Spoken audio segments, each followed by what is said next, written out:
حضور صلی اللہ علیہ وسلم ابھی جوان تھے جب ایک تاجر مال تجارت لے کر مکہ آیا۔ تاجر کی بیٹی بھی اس کے ساتھ تھی۔ اس کی بیٹی کو مکہ کے بڑے ظالم سردار عاص بن وائل زبردستی اپنے گھر لے گیا۔ تاجر خانہ کعبہ کا غلاف پکڑ کر گڑ گڑایا کہ اچانک بسم اللہ الرحمن الرحیم۔ ناظرین، یہ واقعہ حضور صلی اللہ علیہ وسلم کی عمر مبارک کے 20ویں سال کا ہے۔ عربوں کی ساری خرابیوں کے باوجود ان کے اندر ابھی تک اخلاق حسنہ کی بعض باقیات موجود تھیں۔ ظلم کے خلاف کبھی کبھار ان کی رگیں حمیت جاگ اٹھتی تھیں اور وہ ظالم سے مظلوم کا حق دلانے کے لیے سینہ سپر ہو جاتے تھے۔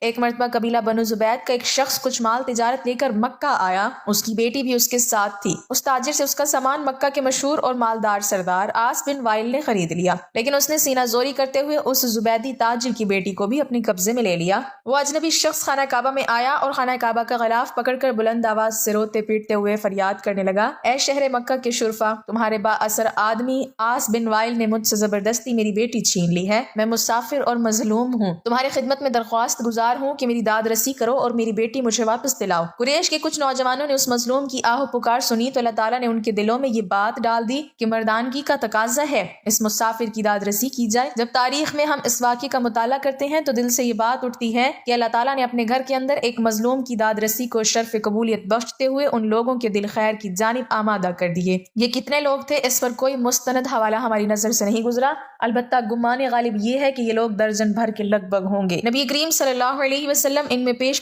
تھے۔ یہ سب لوگ اس زبیدی کو اپنے ساتھ لے کر عاص بن وائل کے دروازے پر پہنچے۔ اسے باہر بلایا گیا اور سب نے یک زبان کہا کہ اس مظلوم پر تم نے کیوں ظلم ڈھایا ہے؟ اس ظالم نے کہا، میں نے کوئی ظلم نہیں کیا، وہ لڑکی کنیز ہے، جب مال کا سودا کیا تھا تو یہ لڑکی بھی میں نے اس شخص سے خرید لی تھی۔ عاص بن وائل کا جواب سن کر وفد کے لوگوں نے زبیدی سے وضاحت مانگی تو اس نے کہا، خانہ کعبہ کی عظمت و تقدس کی قسم، میں نے اپنی لڑکی بیچی نہیں ہے اور نہ ہی وہ کنیز ہے، وہ میری بیٹی ہے، اور اس شخص نے اپنی قوت کے بلبوتے پر زبردستی اسے اغوا کر کے اپنے گھر میں ڈال لیا ہے۔ اس پر وفد کے لوگوں نے سختی کے ساتھ عاص بن وائل سے بات کی تو اس بدبخت نے اپنے جرم کا اعتراف کر لیا اور زبیدی کی لڑکی اسے واپس دینا پڑی۔ لڑکی واپس کرنے کے وقت بدبخت عاص نے ارکان وفد سے کہا کہ میں کل صبح لڑکی واپس کروں گا، ایک رات مجھے اس کے ساتھ گزار لینے دو۔ وفد کے تمام غیرت مند ارکان نے اسے سختی کے ساتھ اس ارادہ بد پر شرم دلائی اور کہا کہ یہ ہرگز ممکن نہیں، چنانچہ اسے اپنے شیطانی ارادے پر عمل کا موقع نہ ملا۔ زبیدی کی بیٹی اسے واپس دلا دی گئی۔ اب اس نے اپنی بیٹی کو ساتھ لیا اور اپنے علاقے کی طرف روانہ ہو گیا۔ جاتے ہوئے وہ اور اس کی بیٹی ان تمام نوجوانوں کو دعائیں دے رہے تھے جنہوں نے ان کی داد رسی کی۔ مظلوم کی بد دعا رب عرش تک بلا روک ٹوک پہنچتی ہے اور اس کی دعا بھی وہ قریشی نوجوان خوش نصیب تھے جنہوں نے مظلوم سے دعائیں لی۔ جب اس تنازع کا فیصلہ بحسن و خوبی ہو گیا تو وفد کے ارکان میں سے بعض نے مشورہ دیا کہ اس قسم کے واقعات وقتاً فوقتاً رونما ہوتے رہتے ہیں، کیا ہی اچھا ہو کہ ہم آپس میں حلف اٹھائیں کہ ہم ظالم کے مقابلے پر ہر مظلوم کی مدد کریں گے، خواہ وہ کوئی بھی ہو۔ چنانچہ یہ سب لوگ عبداللہ بن جدان کے گھر پر اکٹھے ہوئے اور اللہ کے نام پر سب نے حلف اٹھایا، جس کے الفاظ یہ تھے، ہم حلف اٹھاتے ہیں کہ غصب شدہ چیز مالک کو واپس دلائیں گے اور آج کے بعد کسی پر ظلم کو برداشت نہیں کریں گے۔ ہر مظلوم کی داد رسی ہوگی اور ظالم کو اس کے ظلم کی سزا دی جائے گی۔ اسے حلف الفضول کہا جاتا ہے۔ فضول کا معنی ہے کہ وہ چیز جو ظلم کے ساتھ چھینی جائے ہے۔ نبی کریم صلی اللہ علیہ وسلم فرمایا کرتے تھے، میں نے عبداللہ بن جدان کے گھر میں جو حلف اٹھایا تھا، آج اسلام کے دور میں بھی اگر کوئی مجھے اس کی طرف دعوت دے تو میں لبیک کہوں گا۔ اس حلف کو حلف الفضول کہنے کی 3 وجوہات بیان کی گئی ہیں۔ ایک تو یہ کہ حلف میں جتنی باتیں کی گئی تھی وہ اخلاقی فضائل کے زمرے میں آتی ہیں۔ دوسری یہ کہ فضول اس متاع کو کہا جاتا ہے جو جبر و ظلم سے چھین لی جائے۔ تیسری وجہ یہ ہے کہ اس حلف میں شامل ہونے والے افراد میں سے 3 کے نام فضل تھے۔ مورخ حلبی نے اپنی تاریخ میں مزید ایک وجہ بیان کی ہے کہ حضور صلی اللہ علیہ وسلم کی تجویز پر ان لوگوں نے یہ بھی حلف اٹھایا تھا کہ اپنی کمائی میں سے ضرورت سے زیادہ مال مہمانوں کی ضیافت کے لیے خرچ کریں گے۔ ابن کثیر نے لکھا ہے کہ 3 ارکان حلف اس نام سے موسوم تھے، نمبر 1 فضل بن فضالہ، نمبر 2 فضل بن ودا، نمبر 3 فضل بن حارث۔ زمانہ جاہلیت میں قریش کے اہل خیبر نے جتنے اچھے کام کیے ہیں ان میں سے یہ ایک بہت عظیم کارنامہ ہے۔ حضور صلی اللہ علیہ وسلم کی بعثت سے قبل اس واقعے کا ظہور اللہ رب العزت کی طرف سے ایک خاص نعمت تھی جس پر حضور صلی اللہ علیہ وسلم نے ہمیشہ اللہ کا شکر ادا کیا۔ ابن کثیر نے لکھا ہے کہ حضرت معاویہ رضی اللہ تعالیٰ عنہ کے بھتیجے ولید بن عتبہ بن ابی سفیان اور حضرت امام حسین رضی اللہ تعالیٰ عنہ کے درمیان ایک تنازع پیدا ہوا۔ ولید جب مدینہ کا گورنر مقرر ہوا تو اس نے اپنی قوت کے بلبوتے پر حضرت امام حسین کی ایک جائیداد جو ذل مروہ کے مقام پر تھی قبضے میں لے لی اور گورنری کا رعب جمانے لگا۔ حضرت امام حسین رضی اللہ تعالیٰ عنہ گورنر ہاؤس میں تشریف لے گئے اور آپ رضی اللہ تعالیٰ عنہ نے فرمایا، اے ولید تم میری جائیداد سے قبضہ اٹھا لو، اگر ایسا نہیں کرو گے تو میں اللہ کی قسم کھا کر کہتا ہوں کہ میں پھر اپنی تلوار نکال لوں گا اور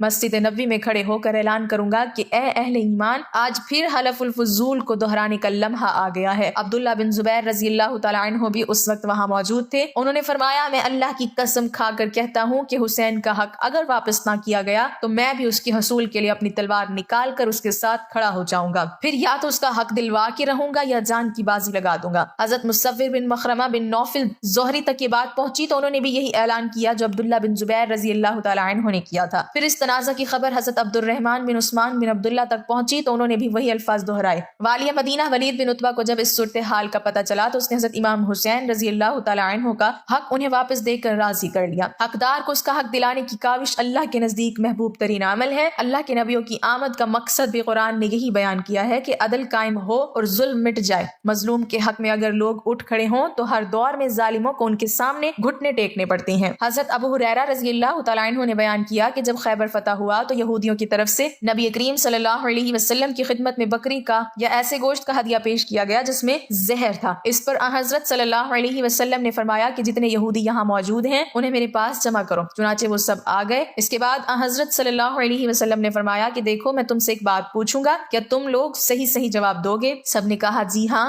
آپ صلی اللہ علیہ وسلم نے دریافت فرمایا، تمہارے باپ کون تھے؟ انہوں نے کہا کہ فلاں۔ حضرت صلی اللہ علیہ وسلم نے فرمایا کہ تم جھوٹ بولتے ہو، تمہارے باپ تو فلاں تھے۔ سب نے کہا کہ آپ صلی اللہ علیہ وسلم سچ فرماتے ہیں۔ پھر حضرت صلی اللہ علیہ وسلم نے فرمایا، اگر میں تم سے ایک اور بات پوچھوں تو تم صحیح واقعہ بیان کر دو گے؟ سب نے کہا جی ہاں اے ابو القاسم، اور اگر ہم جھوٹ بھی بولیں گے تو آپ ہمارے جھوٹ کو اسی طرح پکڑ لیں گے جس طرح آپ نے ابھی ہمارے باپ کے بارے میں ہمارے جھوٹ کو پکڑ لیا۔ رسول اکرم صلی اللہ علیہ وسلم نے اس کے بعد دریافت فرمایا کہ دوزخ میں جانے والے کون لوگ ہوں گے؟ انہوں نے کہا کہ کچھ دنوں کے لیے، جس طرح آپ نے ابھی ہمارے باپ کے بارے میں ہمارے جھوٹ کو پکڑ لیا۔ رسول اکرم صلی اللہ علیہ وسلم نے اس کے بعد دریافت فرمایا کہ دوزخ میں جانے والے کون لوگ ہوں گے؟ انہوں نے کہا کہ کچھ دنوں کے لیے تو ہم اس میں داخل ہو جائیں گے، لیکن پھر آپ لوگ ہماری جگہ داخل کر دیے جائیں گے۔ حضور اکرم صلی اللہ علیہ وسلم نے فرمایا، تم اس میں برباد رہو، خدا گواہ ہے کہ ہم تمہاری جگہ اس میں کبھی داخل نہیں کیے جائیں گے۔ پھر آپ صلی اللہ علیہ وسلم نے دریافت فرمایا کہ اگر میں تم سے کوئی بات پوچھوں تو کیا تم مجھ سے صحیح واقعہ بتا دو گے؟ اس مرتبہ بھی انہوں نے یہی کہا کہ ہاں اے ابو القاسم۔ حضرت صلی اللہ علیہ وسلم نے دریافت کیا کہ کیا تم نے اس بکری کے گوشت میں زہر ملایا ہے؟ انہوں نے کہا جی ہاں۔ حضرت صلی اللہ علیہ وسلم نے دریافت فرمایا کہ تم نے ایسا کیوں کیا؟ انہوں نے کہا کہ ہمارا مقصد یہ تھا کہ اگر آپ جھوٹے ہیں نبوت میں تو ہمیں آرام مل جائے گا، اور اگر آپ واقعی نبی ہیں تو یہ زہر آپ کو کوئی نقصان نہیں پہنچا سکے گا۔ مدینہ منورہ میں آباد یہودیوں کا ایک قبیلہ نبی کریم صلی اللہ علیہ وسلم نے مدینے کے یہودی قبائل سے یہ معاہدہ کیا تھا کہ جنگ کی صورت میں فریقین ایک دوسرے کی مدد کریں گے۔ جنگ بدر کے موقع پر یہود نے اس معاہدے کی خلاف ورزی کی اور غیر جانبداری کا اعلان کر دیا۔ مسلمان اکیلے ہی مشرکین مکہ پر فتح حاصل کر کے مدینے واپس لوٹے تو یہودیوں کو اور ناگوار گزرا۔ حسد میں وہ مسلم دشمنی پر اتر آئے۔ مجبوراً مسلمانوں کو سب سے پہلے یہود کے قبیلے بنو کینکا کو مدینے سے جلا وطن کرنا پڑا۔ یہ خیبر میں جا آباد ہوئے، مگر اسلام دشمنی سے پھر بھی باز نہ آئے، بدستور سازشوں میں مصروف رہے۔ اسلامی لشکر نے جنگ خیبر میں ان کی سرکوبی کی۔ رمضان 2 ہجری میں حضور صلی اللہ علیہ وسلم جنگ بدر کے معرکہ سے مدینہ واپس لوٹے۔ اس کے ایک مہینے بعد ہی 15 شوال 2 ہجری میں غزوہ بنی کینکا کا واقعہ درپیش ہوا۔ بدر کے بعد یہودیوں نے شر و عداوت کا مظاہرہ کیا۔ مدینہ کے اطراف میں یہودیوں کے 3 بڑے بڑے قبائل آباد تھے، بنو کینکا، بنو نذیر، بنو قریظہ۔ ان تینوں سے مسلمانوں کا معاہدہ تھا، مگر جنگ بدر کے بعد جس قبیلے نے سب سے پہلے معاہدہ توڑا وہ قبیلہ بنو کینکا کے یہودی تھے، جو سب سے زیادہ بہادر اور دولت مند تھے۔ واقعہ یہ ہوا کہ ایک برقع پوش عرب عورت یہودیوں کے بازار میں آئی۔ دکانداروں نے شرارت کی اور اس عورت کو ننگا کر دیا۔ اس پر تمام یہودی کہا لگا کر ہنسنے لگے۔ عورت چلائی تو ایک عربی آیا اور دکاندار کو قتل کر دیا۔ اس پر یہودیوں اور عربوں میں لڑائی شروع ہو گئی۔ حضور صلی اللہ علیہ وسلم کو خبر ہوئی تو تشریف لائے اور یہودیوں کی اس غیر شریفانہ حرکت پر ملامت فرمانے لگے۔ اس پر بنو کینکا کے خبیث یہودی بگڑ گئے اور بولے کہ جنگ بدر کی فتح سے آپ مغرور نہ ہو جائیں، مکہ والے جنگ کے معاملے میں بے ڈھنگے تھے، اس لیے آپ نے ان کو مار لیا۔ اگر ہم سے آپ کا سابقہ پڑا تو آپ کو معلوم ہو جائے گا کہ جنگ کس چیز کا نام ہے اور لڑنے والے کیسے ہوتے ہیں۔ جب یہودیوں نے معاہدہ توڑ دیا تو حضور صلی اللہ علیہ وسلم نے نصف شوال 2 ہجری پیر کے دن ان یہودیوں پر حملہ کر دیا۔ یہودی جنگ کی تاب نہ لا سکے اور اپنے قلعوں کا پھاٹک بند کر کے قلعہ بند ہو گئے، مگر 15 دن کے محاصرے کے بعد بالآخر یہودی مغلوب ہو گئے اور ذی-قعدہ کے چاند رات کو یہودی ہتھیار ڈال دینے پر مجبور ہو گئے۔ حضور صلی اللہ علیہ وسلم نے صحابہ کرام کے مشورے سے ان یہودیوں کو جلا وطن کر دیا اور یہ عہد شکن بدذات یہودی ملک شام کے مقام ازرات میں جا کر آباد ہو گئے۔ اللہ تعالیٰ ہمیں دین پر ثابت قدم رہنے اور اس کی تعلیمات پر عمل پیرا ہونے کی توفیق عطا فرمائے اور ہمیں نیکوکاروں میں شامل کرے، آمین۔ ناظرین، کمنٹ باکس میں اللہ تعالیٰ کے 99 ناموں میں سے ایک نام ضرور ٹائپ کریں۔